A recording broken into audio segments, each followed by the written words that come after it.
제 성경에는 217페이지에 있습니다. 사도행전 17장 1절부터 15절 말씀 찾으셔서 저와 한 절씩 교독하시고 15절은 합독하실 때에 제가 먼저 1절 봉독해 드리겠습니다. 그들이 암바볼리아와 아볼로니아로 다녀가 데살로니가에 이르니 거기 유대인의 회당이 있는지라.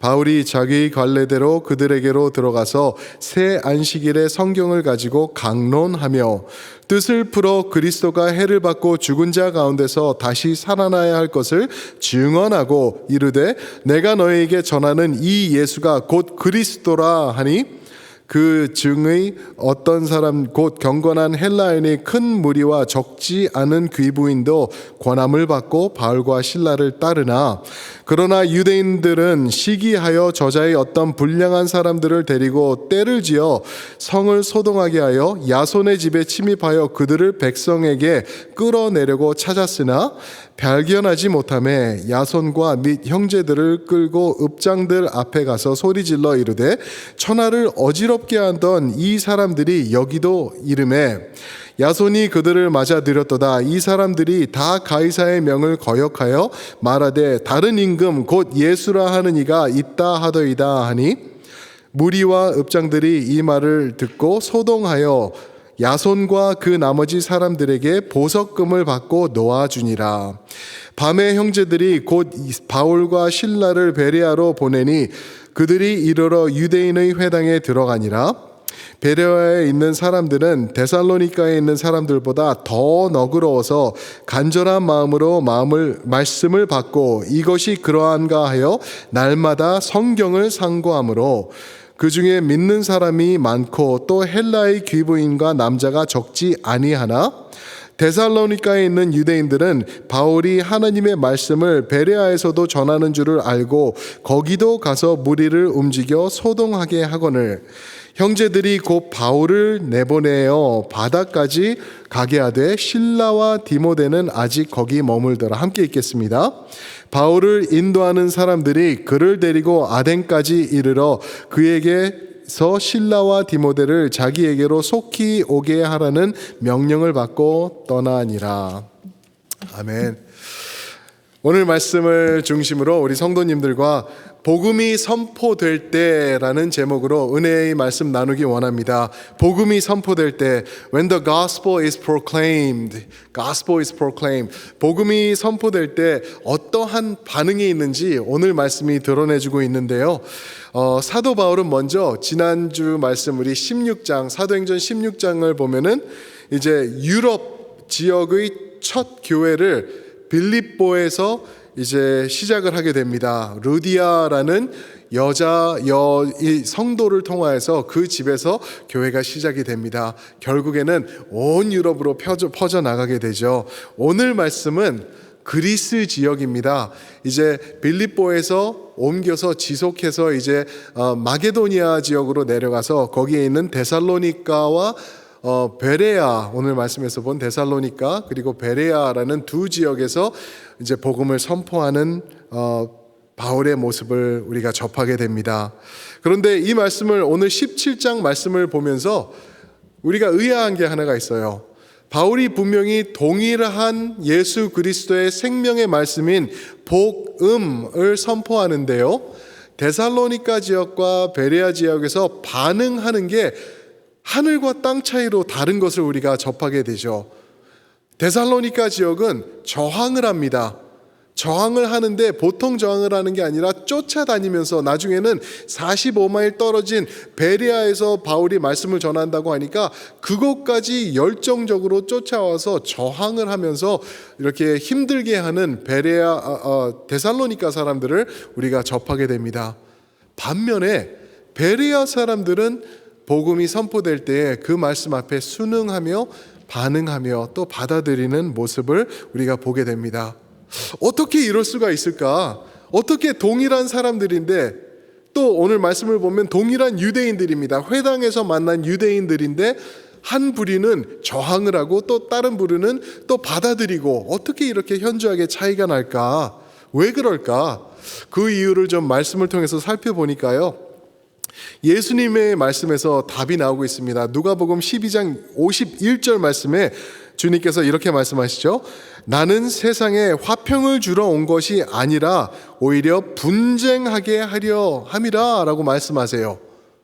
예수님께서 말씀하시는데 이게 좀 의아하죠?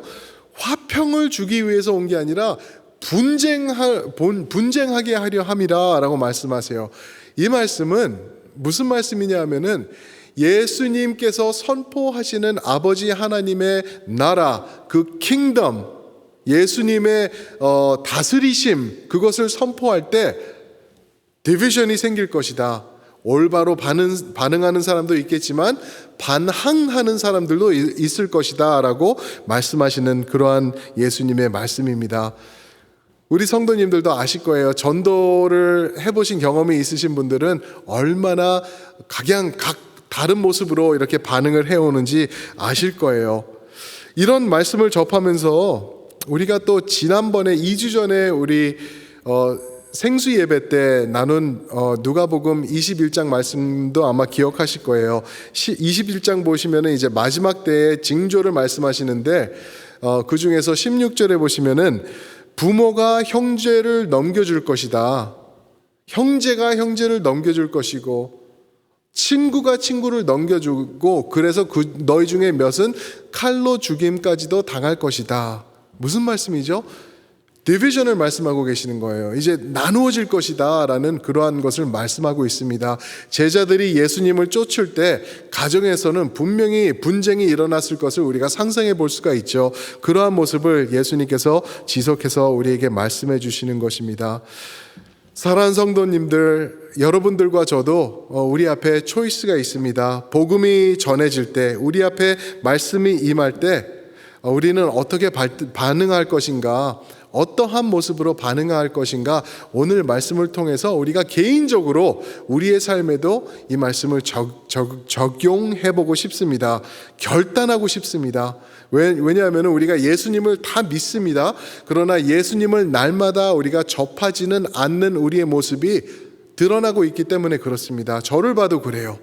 나도 예수님을 사랑하고 예수님 없이는 살 수 없습니다 라고 고백을 하지만 내 삶 속에서 내가 절대적으로 모든 면에서 예수님을 순응하고 그분 앞에 내가 고백하며 결단하며 그분을 따르고 있는가, 우리가 오늘 말씀을 통하여서 답을 해보기를 원하는 것입니다. 그래서 하나님의 멋진 사람들로 오늘 이 말씀을 통하여서 다시 한번 멋들어지게 세워지는 우리 첼트넘의 모든 성도님들이 되시길 주님의 이름으로 축원드립니다.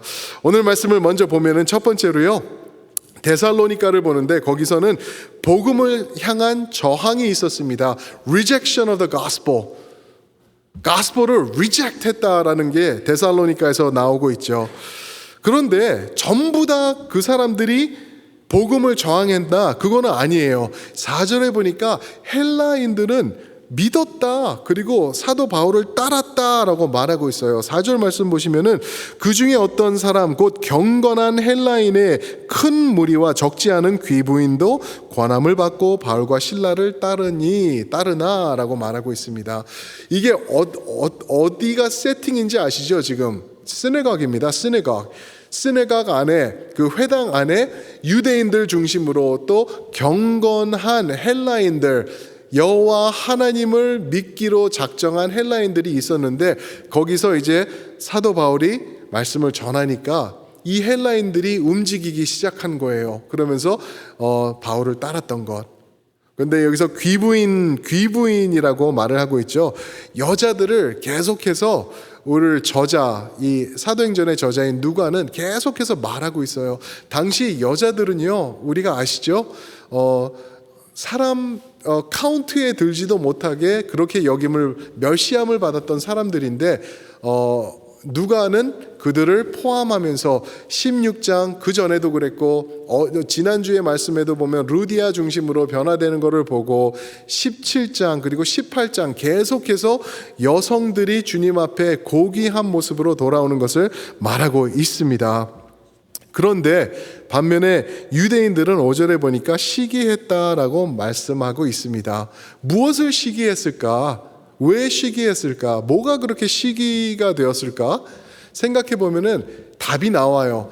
회당 안에서 유대인들 중심으로 이제 이방인들도 변해가면서 이제 들어오고 있는데, 거기서 바울이 예수가 그리스도라는 말씀을 전하니까 어떻게 되죠? 이 이방 사람들이 바울에게 붙기 시작한 거예요.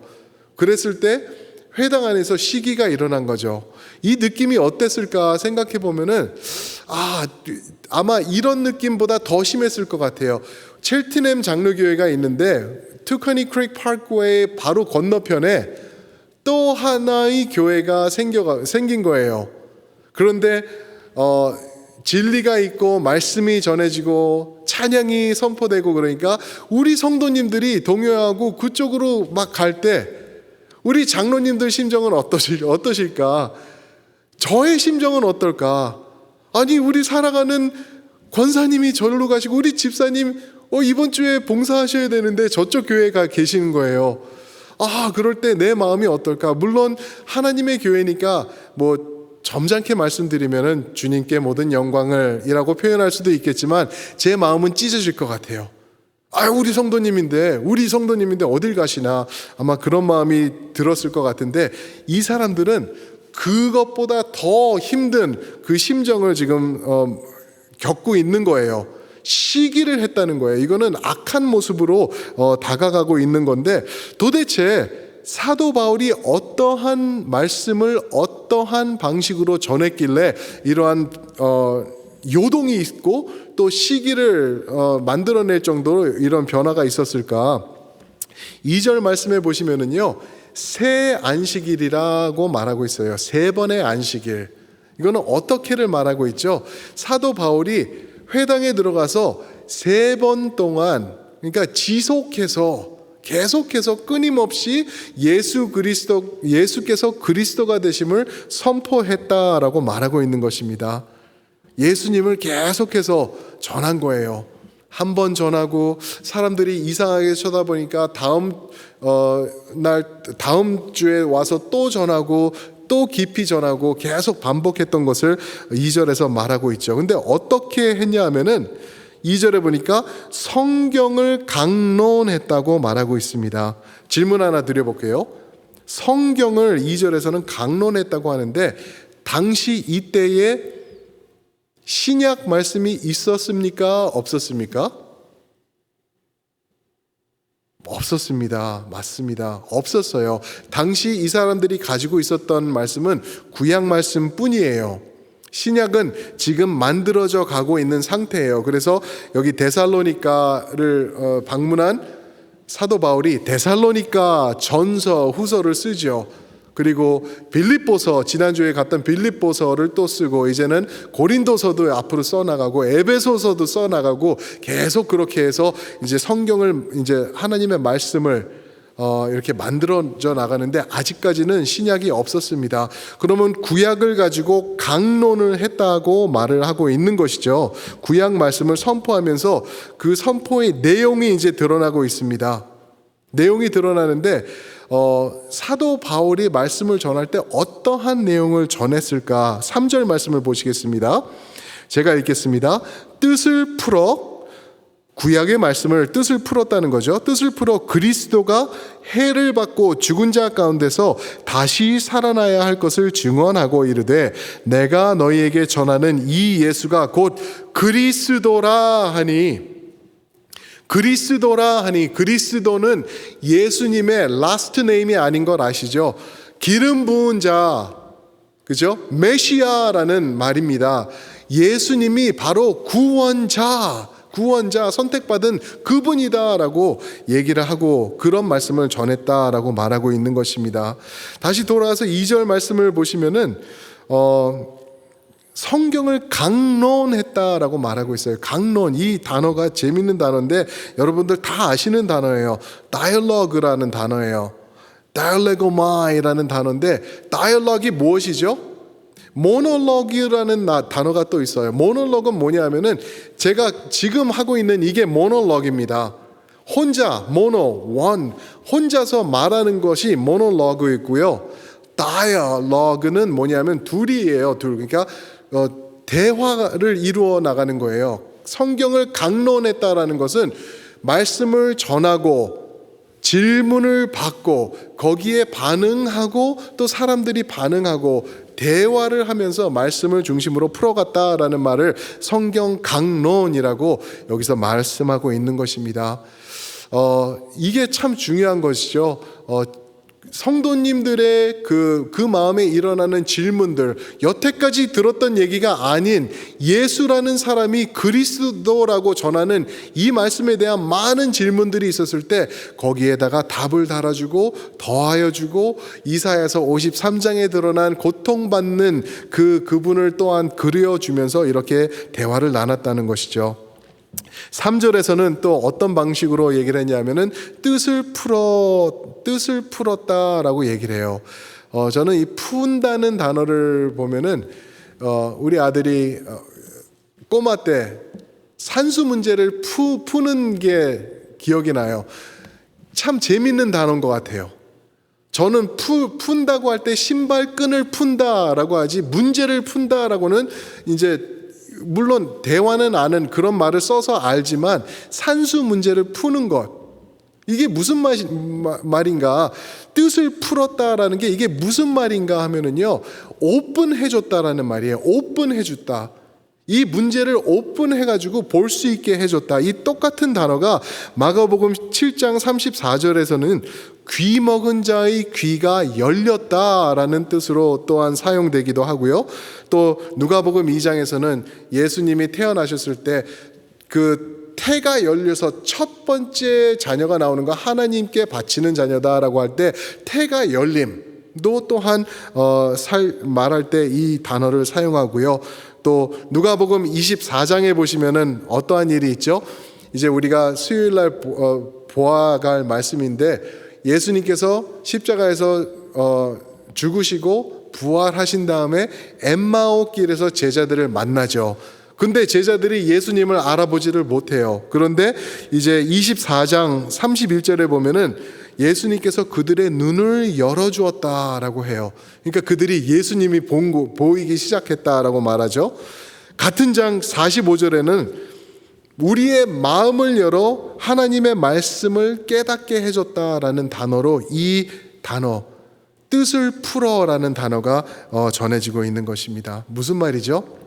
사도 바울이 예수 그리스도의 복음을 선포했을 때 그것을 풀어서 마음을 열어서 그들이 받아들일 수 있도록 쉽고 명확하고 간결하게 복음을 선포했다는 거예요. 마음이 열릴 수 있도록 다이얼로그 하면서 대화하면서 열어놨다는 거죠. 믿을 수 있는 자리로 이끌어 간 거예요. 그런데 어떤 반응이 있는지 5절 말씀 한번 보실까요? 이들이 어떻게 반응하나? 5절입니다. 그러나 유대인들은 시기하여 저자의 어떤 불량한 사람들을 데리고 때를 지어 성을 소동하게 하여 야손의 집에 침입하여 그들을 백성에게 끌어내려고 찾았으나, 여기서 중요한 단어가 어떤 불량한 사람들을 데리고 때를 지었다라는 말씀이에요. 불량한 사람들. 이 말 뜻을 보면은 막대 먹은 사람들, 막 태어난 사람들, 그죠? 그리고 본질적으로 태어나면서부터 악한 자들, 이러한 말을 하고 있는 거예요.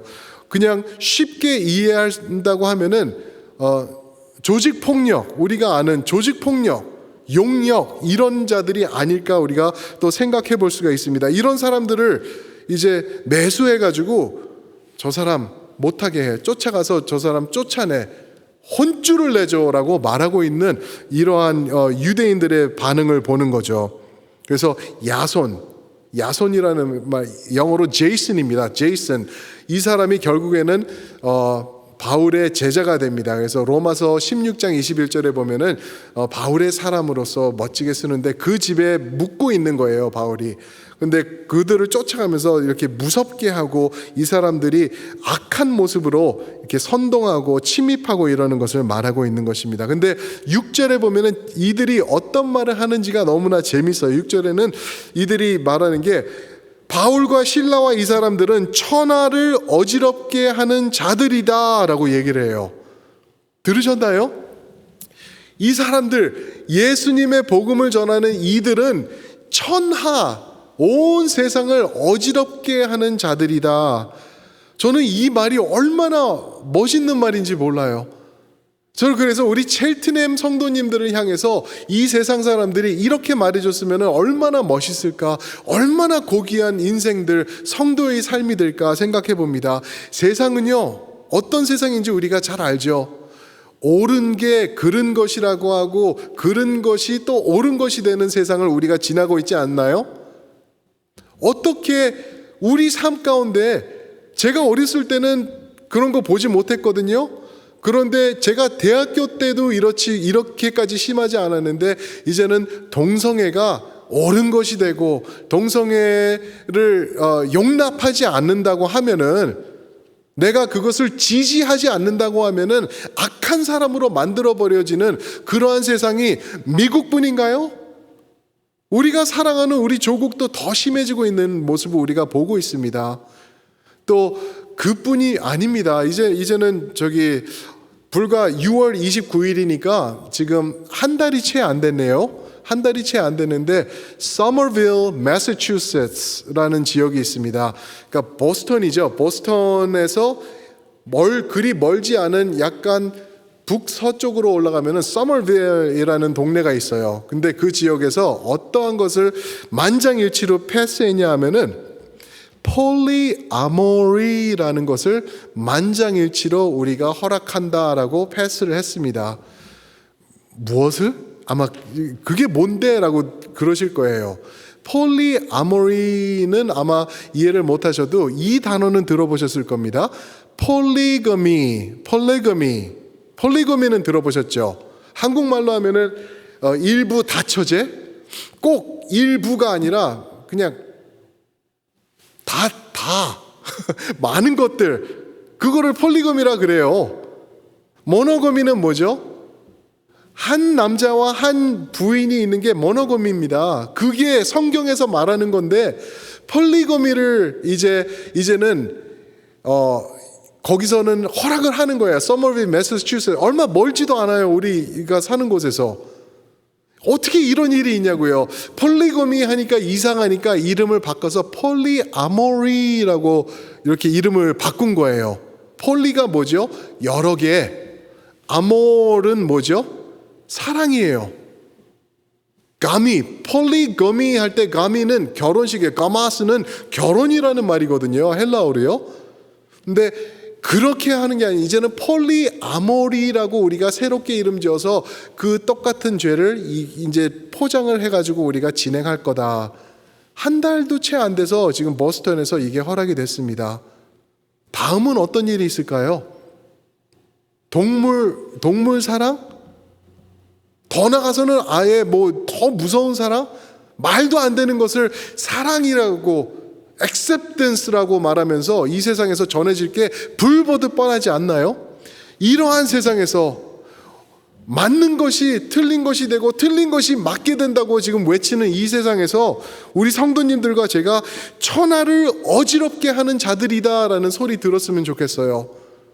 예수 그리스도의 진리를 붙잡고 죄를 죄라고 외치면서 예수님의 이름을 외치는 것이, 그것이 만약에 세상을 어지럽게 하는 일이라고 한다면은, 그렇게 우리가 그런 명칭을 달고 사는 것도 주님께 큰 영광이 되지 않나 생각해 볼 수 있습니다. 사랑하는 성도 여러분, 절대 죄의 이름을 바꾼다고 폴리거미가 폴리아모리가 된다 그래서 그게 옳은 것이 되는 것이 아니죠. 죄는 죄고 성경에 드러난 것, 진리는 진리인 것, 우리가 붙잡고 살아가는 성도님들 되시길 축원드립니다.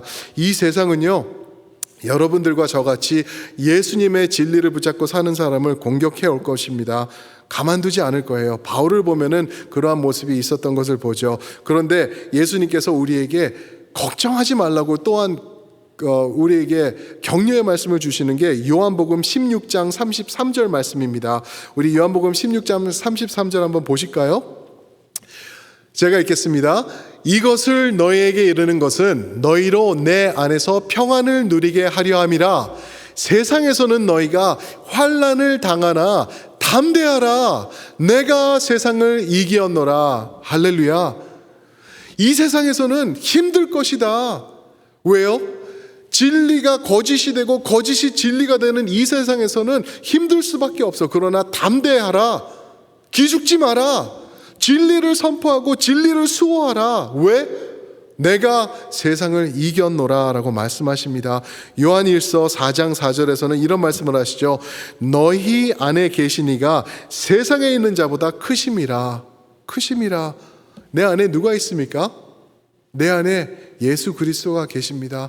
그분이 계실 때 그 크신 분을 품으면서 내가 살아갈 때 이 세상 넉넉히 이기는 여러분들과 제가 되는 건 성경에서 주신 약속인 것을 믿으시길 축원드립니다. 그렇게 복음 안에 거하면서 살아갈 때 어떠한 모습으로 살아가야 되는지 베레아의 성도들을 통해서 보여주는데 이게 두 번째 포인트입니다. 복음을 향한 순응입니다. 복음을 향한 순응, reception of the gospel, 복음을 잘 받아들이다, receive 하다라는 그러한 단어죠. 복음에 어떻게 반응하면서 나가야 되는지를 여기서 잘 이 말씀에서 베레아에서 잘 보여주고 있는데요. 데살로니가라는 지역에서 남쪽으로 가면은 베레아 지역이 있습니다. 한 45마일 떨어진 지역인데요. 이 멀다면 멀고 가깝다면 가까운 곳인데 이곳 사람들은 데살로니가에서 이 불량한 사람들을 데려다가 복음을 반대하고 힘들게 하던 그러한 모습과 정반대되는 모습으로 주님 앞에 쓰는 사람들이었던 것을 보는데 그 말씀이 11절 말씀입니다. 우리 함께 보실까요? 11절 말씀 제가 읽습니다. 베레아에 있는 사람들은 데살로니가에 있는 사람들보다 좀 보시죠. 지금 누가가 베레아의 사람들과 데살로니가 사람들을 비교하는 거예요. 그들보다 더 너그러워서 간절한 마음으로 말씀을 받고 이것이 그러한가요? 날마다 성경을 상고함으로, 그죠? 그렇게 말하고 있습니다. 여기서 너그럽다라는 단어로 이 베레아 사람들을 설명해 주고 있어요. 너그럽다. 그들은 데살로니가 사람들 같지 않았다 하면서 너그럽다라고 말하는데 이 너그럽다라는 단어는 우리가 데살로니가 그 지역에 있던 사람들, 아까 5절 말씀이죠. 불량한 사람들, 이 불량한 사람들이란 단어와 정반대되는 단어예요. 이 뜻 그대로 보면은 너그러워서라는 단어는 잘 태어나다, well born 했다라는 뜻을 가지고 있어요. 영어로는 이거를 noble 했다, 더 고귀하더라라고 그렇게 말하고 있는데 결국 이 죄송합니다. 유네게이스라는 이 단어인데요. 잘 태어났다 말인 거예요. 잘 이 세상에서 태어났다라는 단어인데 이 뜻은 결국에는요 무슨 말이냐면은 인격을 말하는 것입니다. 사람의 인격, 이들의 인격이 좋았다. 이들의 인격이 괜찮아서 이들이 하나님의 말씀을 잘 받아들였다라는 이러한 내용이 전해지고 있는 것입니다. 누가요? 베레아에 있던 거기 회당에서 만난 유대인들이 그랬었다라고 말하고 있는 것입니다. 사랑하는 성도 여러분, 제가 질문 하나 드려볼게요. 인격과 인품의 차이를 아십니까? 비슷한 단어가 또 있죠? 성격과 성품의 차이가 또 있어요. 인문학 쪽에서는 뭐라고 말을 하냐 하면은 인격, 즉 성격은 인간이 태어날 때 타고나는 겁니다 라고 말을 합니다.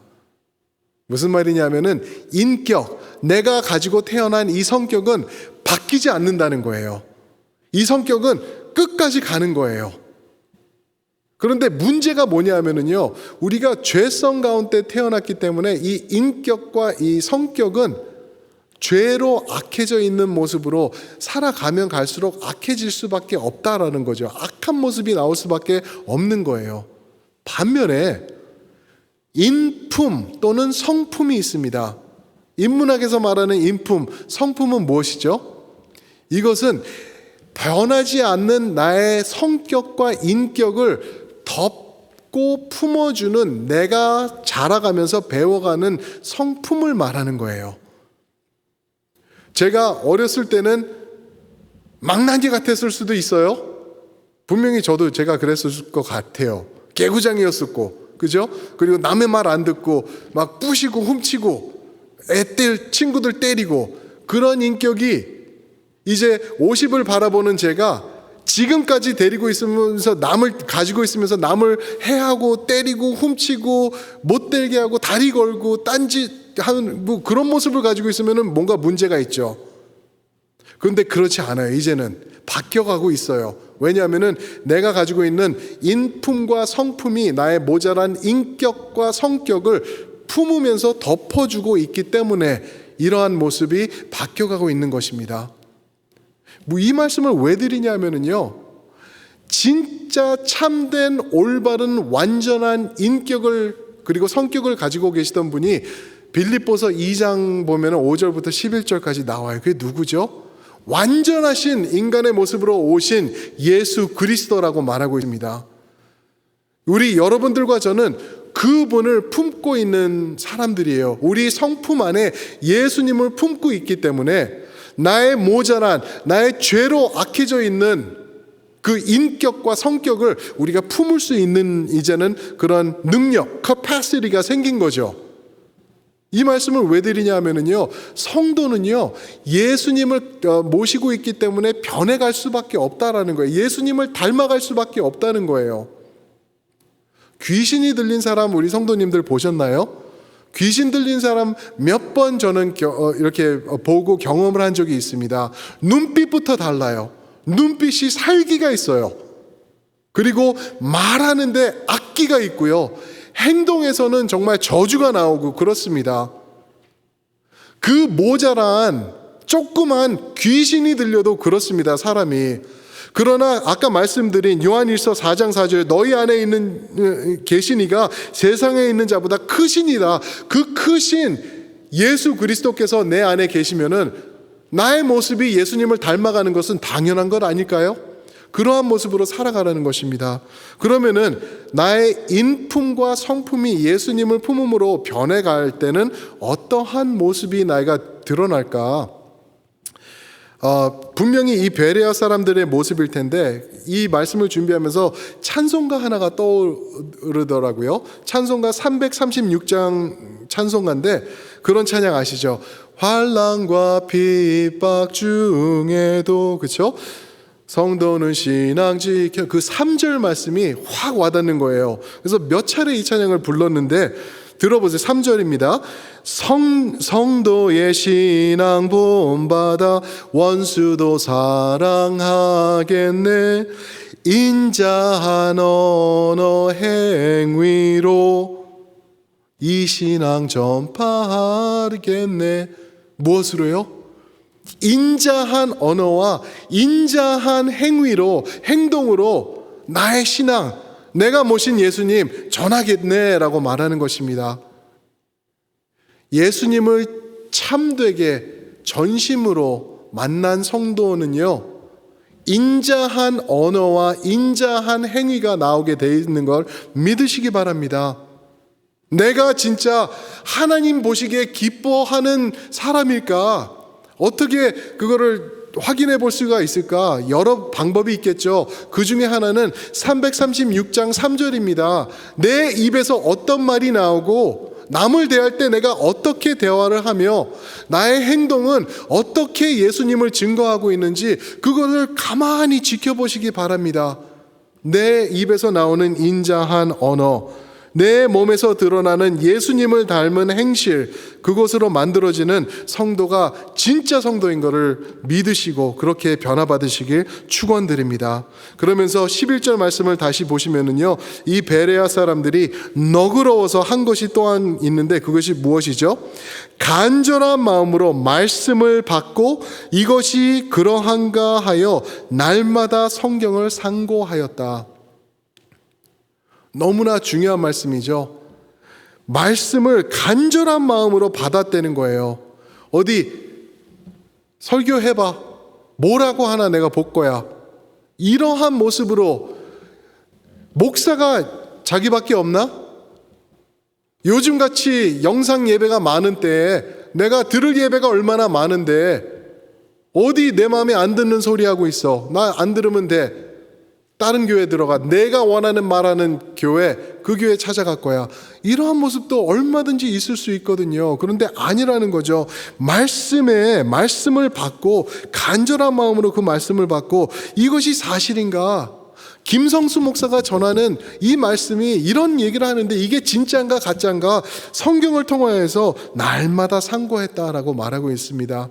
사랑하는 성도 여러분, 저희는 말씀이 중요한 교회라고 제가 우리 표를 통하여서 계속 말씀드리죠. 예말세품, 그죠? 말씀입니다. 말씀이 왜 중요한지 아시죠? 요한복음 1장에 보니까요, 예수님께서 말씀이 태초부터 계셨는데 그 말씀이 육신을 입고 14절 이 땅에 오셨다라고 말씀하십니다. 이 말씀 여러분들이 아가서 1장부터 이사야서 16장까지 이번 주 읽을 이 말씀이요, 예수님입니다. 예수님을 증거하는 이 말씀, 이 생명의 말씀, 능력의 말씀, 우리 성도님들께서 날마다 간절한 마음으로 상고하시면서 채워나가실 때 나도 모르게 예수님의 인자한 말씀과 예수님의 인자한 행실이 나의 행실이 되어서 나의 성품, 나의 인품이 예수님을 닮아가는 그러한 은혜가 차고 넘치게 되시길 주님의 이름으로 축원드립니다. 결론을 말씀드리면은 오늘 말씀을 통해서 우리가 볼 수 있는 거는요, 복음이 선포된다는 것입니다. 예수님의 말씀이 선포될 때에 우리 앞에는 두 갈래 길이 나누어져 있을 거라는 것이죠. 한 갈래 길은 데살로니가인들이 했던 것처럼 저항의 길입니다. 올바른 길은 베레아 사람들이 했던 것처럼 순응의 길입니다. rejection 아니면 reception, 받아들일 것인지 아니면 저항할 것인지 그 선택은 우리에게 날마다 주어진다는 것입니다. 주일날 예배에 30분 설교 들을 때 그때만 하는 것이 아니라 월요일부터 토요일까지 지속되어서 여러분들과 저의 삶 가운데서 예수님께서 더욱더 뚜렷이 드러나고 그분의 향기가 더욱더 진하게 우리를 통하여서 이 땅을 적셔가는 것, 그것이 주님이 원하는 성도의 삶인 것입니다. 사랑하는 성도 여러분, 오늘 선택하시길 축원드립니다. 그러면서 예수님의 성품으로 듬뿍 채워져서 우리 이 땅에서 예수님의 빛을 밝히는 우리 성도님들과 제가 되는 우리 첼트넴 장로교회가 되기를 주님의 이름으로 축원드립니다. 아멘. 기도하시겠습니다. 사랑의 아버지 하나님, 고맙고 감사합니다. 내가 무엇이긴데 주님께서 창세전에 선택하여서 예수님을 알게 하여 주시고 예수님을 믿게 해 주셔서 예수님으로 한없이 들어갈 수 있도록 알게 하여 주심에 감사드립니다. 죽을 수밖에 없는 우리들이었는데, 우리 첼트넴 성도들이었는데 주님께서 구원해 주셔서 이제는 예수 그리스도의 성품과 인품을 닮아갈 수 있도록 품어주심에 감사드립니다. 아버지, 이제는 나의 입에서 나오는 그 묵상과 그 말들과 나의 행실과 나의 그 모든 것들이 이제는 예수님을 품어서 예수님을 드러내는 그러한 아름답고 고귀하고 결단력 있는 성도로 우리가 세워질 수 있도록 도와주시옵소서.